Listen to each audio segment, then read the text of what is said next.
Welcome to Burlap Teachers. Enjoy the video.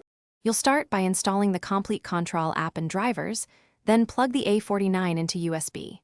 Once done, power it on and select the standard controller mode.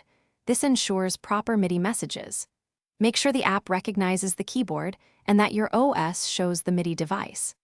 Next, open your DAW and insert Komplete Kontrol as an instrument track, then confirm the DAW's input is set to the A49. This prevents immediate routing problems and gets you ready to browse sounds. Once connected, you'll focus on integrating the A49 into your workflow. Use the hardware browser and encoders to preview complete library patches.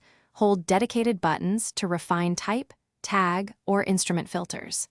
Then enable scale or chord mode to lock the keyboard to a key or pattern. This saves time when sketching ideas. For DAW control, engage Midi learn on your target parameter and move the A49 encoder or knob to assign CCs. Then save that mapping as a template for future sessions. You're almost finished. Save your controller template and DAW project so mappings and plugin states recall perfectly. Next, optimize audio buffer size, reduce until you hear clicks, then back off one step. This balances latency and performance. Make sure light guide and Midi channel settings match your instrument presets. If you run into problems, check firmware and driver updates, ensure the A49 isn't behind a bus-powered USB hub, and confirm the Midi channel isn't conflicting with another device.